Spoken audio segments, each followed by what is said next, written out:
আমরা তো ভারতে বসে আফসোস করেছি, হায় সুযোগ যদি থাকতো আমরা ভারতের মানুষও কিছু যে তার জানাজায় সামিল হতাম।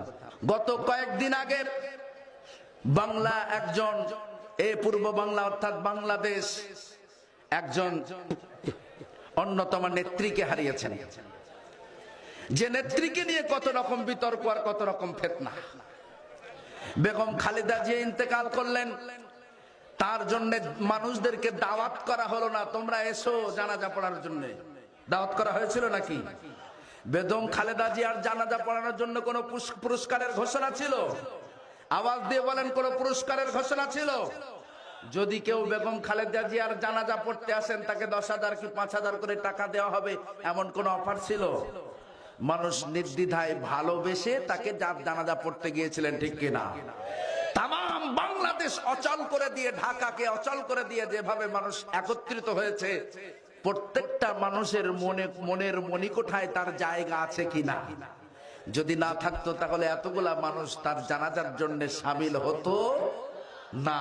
সুযোগ থাকলে ভারত থেকেও লক্ষ লক্ষ মানুষ আসতো, সন্দেহ নাই।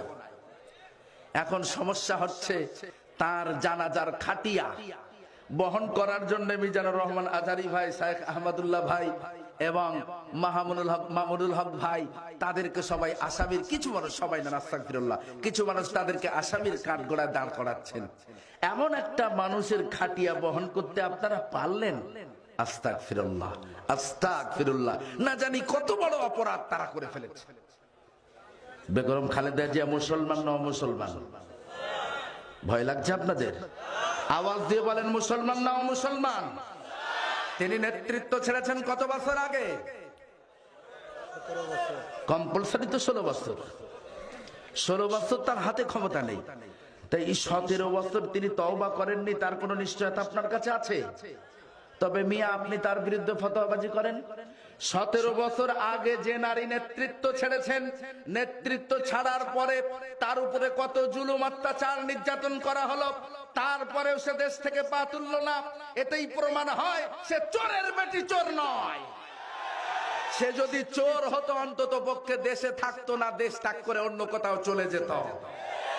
এই 17টা বছর সে নির্যাতনের শিকার, তারপরেও দেশের মাটিকে আঁকড়ে ধরে পড়ে থেকে শুধুমাত্র আল্লাহ আল্লাহ করেছেন। তার ভিতরে কতবার তওবা করেছেন আল্লাহই ভালো জানেন। তার জানাজা পড়ানোর, তার জানাজার খাটিয়া বহন করানোর জন্য যারা তাদেরকে দায়ী করছেন, আমার তো মনে হয় তারা সুস্থ মস্তিষ্কের মানুষ নয়।